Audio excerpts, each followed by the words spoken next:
जब कोई मेरे सिर पर नहीं रहा तो मेरी क्या हालत हुई। अपने कर्मों को याद करके वो पछतावा करने लगा कि अगर मैं गलत संगति में ना जाता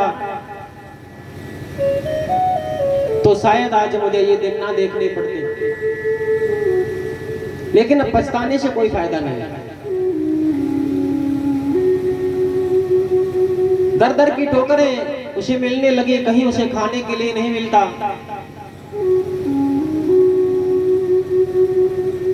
सिर के ऊपर छत भी नहीं है। ऐसे ही पूरे दिन घूमता रहता, फिरता रहता और हार थक करके जहां रात्रि हो जाती वहीं सो जाता। मैले कुचले फटे कपड़े, दीनहीन हालत उसकी हो गई। कई दिन हो गए उसने भोजन नहीं किया। अब कई दिनों से भूखा प्यासा वो तड़पता घूम रहा था। एक दिन उसने देखा कि एक बहुत बड़ा मंदिर बना हुआ है और वहां भगवान शिव के कुछ भक्तों ने भंडारे का आयोजन कर रखा है, प्रसाद वितरित कर रहे हैं। जब गुणनिधि की नजर उन पर पड़ी तो गुणनिधि ने सोचा कि क्यों ना मैं भी इनके पास जाकर के कुछ खाने के लिए मांगू। भगवान के भक्त हैं, मुझे मना नहीं करेंगे। अब ऐसा विचार जब कर रहा था तो उसके मन में बात आई कि मेरी इस दीनहीन हालात को देख करके, मैले कुचले वस्त्रों को देख करके मुझे कौन मंदिर में प्रवेश करने देगा और कौन मुझे प्रसाद खिलाएगा।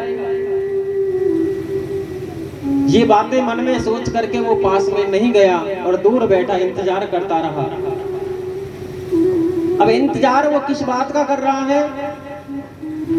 उसने सोचा कि ऐसे तो ये प्रसाद नहीं देंगे, लेकिन जब ये सभी भक्त चले जाएंगे, रात हो जाएगी, उसके बाद मंदिर में कुछ ना कुछ प्रसाद रखा मिलेगा और जब सब चले जाएंगे, रात्रि के समय में मंदिर में प्रवेश करूंगा और वहां से कुछ खाने पीने की सामग्री चोरी करके मैं पेट भरूंगा।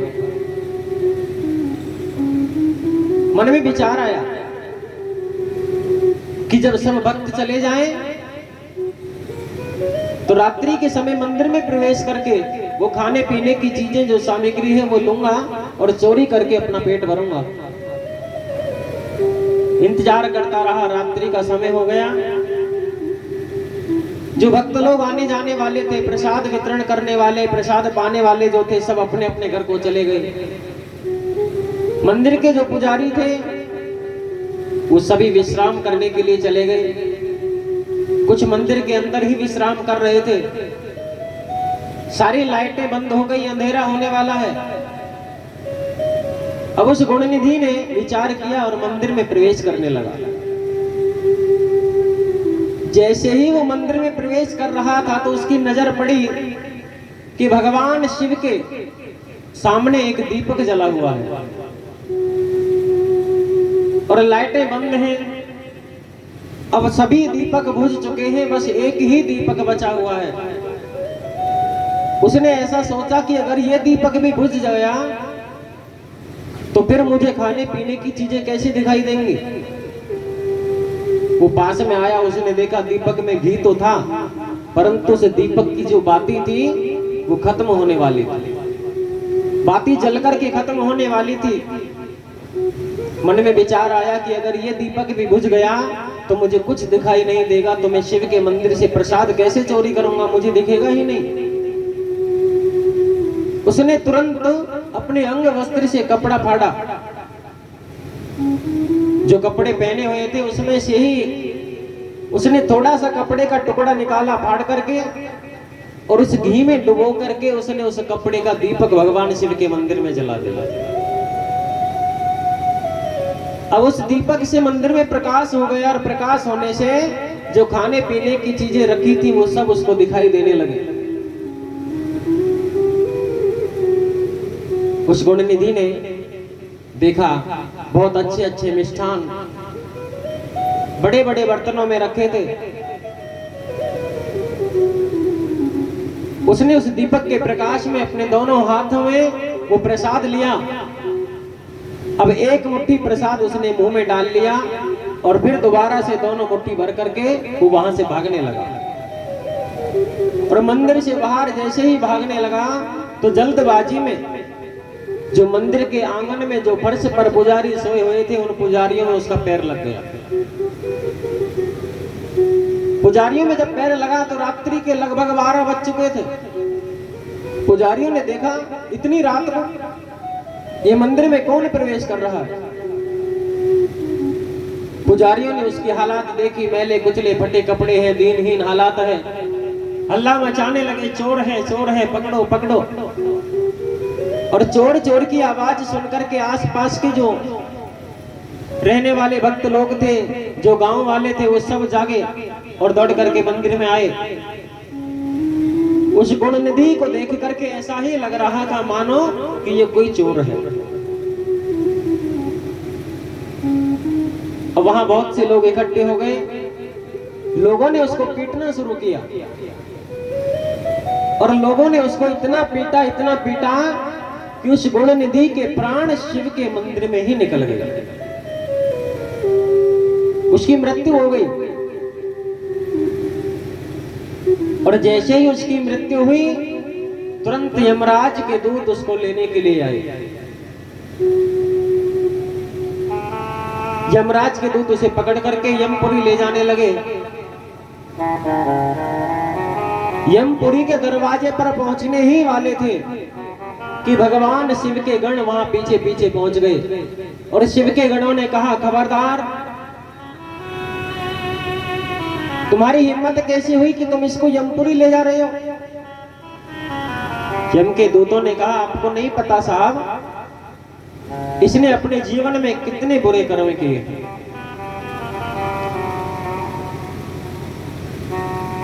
इसने अपने जीवन में इतना पाप किया है। जुआ खेल करके, झूठ बोल करके, छल कपट करके अपने घर का सारा सामान इसने जुए में हरा दिया।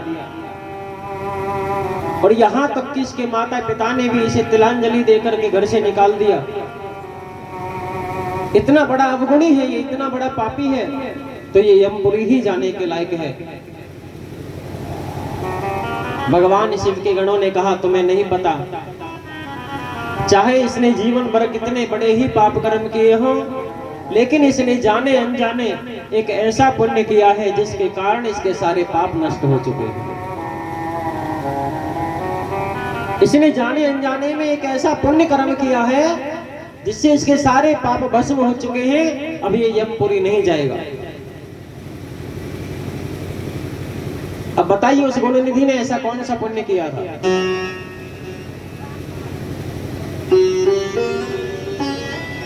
भगवान शिव के गण कहने लगे कि इसने चाहे चोरी करने के भाव से ही सही, इसने चाहे प्रकाश करने के भाव से ही सही, इसने शिव के मंदिर में दीप दान किया है, दीपक जलाया है। शिवालय में दीपक जलाने वाला, देवालय में दीपक जलाने वाला कभी भी यमपुरी में नहीं जाता। और भगवान शिव के गण उस गुण निधि को लेकर के भगवान शिव के धाम को चले गए। भगवान शिव के लोक में वो गुण निधि पहुंचा। अब उसे अपने पूर्व कर्म भी याद आ रहे हैं और वो भगवान शिव का धन्यवाद भी कर रहा है, हाथ जोड़ करके शुक्रिया अदा कर रहा है कि भोलेनाथ, मैंने इतने बुरे कर्म किए, फिर भी आपने मुझ पर करुणा की। एक दीप दान को आपने ग्रहण कर लिया। एक दीप दान के बदले आपने मुझे अपने लोक में स्थान दे दिया। मैं धन्य हो गया। भगवान शिव के मंदिर में दीप दान करने का इतना बड़ा पुण्य होता है कि एक चोर, एक जुआरी, एक माता पिता का धिक्कारा हुआ पुत्र भगवान शिव के लोक को चला गया। अनेक समय तक वो भगवान शिव के लोक में रहा, अनेक प्रकार के सुख भोगता हुआ। उसके बाद उसका दूसरा जन्म एक राजा के यहाँ हुआ। एक राजा के यहाँ जन्म हुआ तो बड़ा हुआ और कालांतर में बड़ा होने के बाद वो राजा का बेटा राजगद्दी पर बैठा और कलिंग देश का राजा बना। अब जब वो कलिंग देश का राजा बन गया तो उसे अपने पिछले जन्म के सारे कर्म याद थे। उसने सोचा कि एक दीपक जलाने के कारण मैं राजा बन गया, इसका बहुत बड़ा फल है। उसने अपने शहर में, अपने नगर में घोषणा करवा दी कि आज के बाद जगह जगह पर शिव के मंदिर बनवाए जाएं, जगह जगह पर देवालय शिवालय बनवाए जाएं, और आज के बाद जो भी गृहस्थी भगवान शिव के मंदिर में प्रतिदिन दीपदान नहीं करेगा उसे इस नगर में रहने नहीं दिया जाएगा।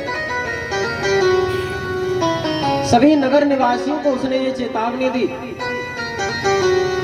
कि जो भी गृहस्थ शिव के मंदिर में दीपक नहीं जलाएगा उसे नगर में नहीं रहने दिया जाएगा। अब इस बात को सुनकर के नगर के सभी लोग प्रसन्न हुए कि देखो भगवान ने हमें कैसा राजा दिया है, और वास्तव में राजा का कर्म यही होना चाहिए कि वो राजा खुद भी धर्म के मार्ग पर चले और प्रजा को भी धर्म के मार्ग पर चलाए। सच्चा राजा वही होता है।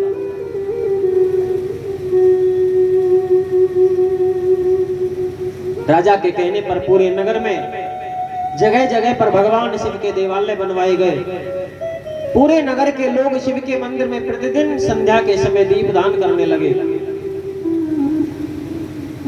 और समय के व्यतीत हो जाने पर उस राजा की भी मृत्यु हो गई।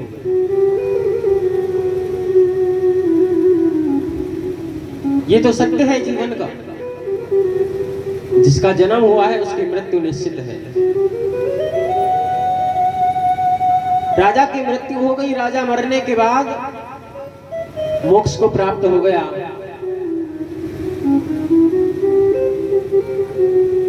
अब तीसरा जन्म उसी गुणनिधि का एक ब्राह्मण के घर में हुआ। एक ब्राह्मण ऋषि के घर में उसने जन्म लिया, और ऋषि के घर में जन्म लेने के बाद उसे अपने पूर्व जन्म की सारी कथाएं याद थी। भगवान शिव की भक्ति करने लगा।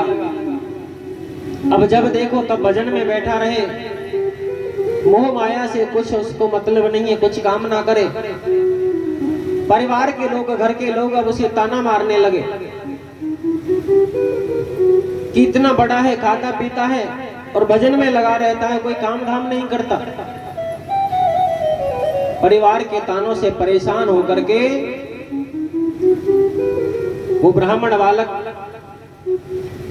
घर छोड़ करके चला गया और हिमालय पर जाकर के उसने भगवान शिव की तपस्या करना प्रारंभ कर दिया। वो ब्राह्मण और कोई नहीं, इस ब्राह्मण बालक ने एक ऐसे ऋषि के घर में जन्म लिया जो ऋषि बहुत बड़े संत, बहुत बड़े तपस्वी हुए। पुलस्त ऋषि के बेटे विशेष शर्मा के घर इस बालक ने जन्म लिया था। और जब ये ब्राह्मण बालक हिमालय पर गया तो इसने भगवान शिव की बड़ी कठोर तपस्या की। अपने आगे शिवलिंग का निर्माण किया, मिट्टी से एक शिवलिंग बनाया, और शिवलिंग का निर्माण करने के बाद भगवान शिव के पंचाक्षर मंत्र का जाप करने लगा।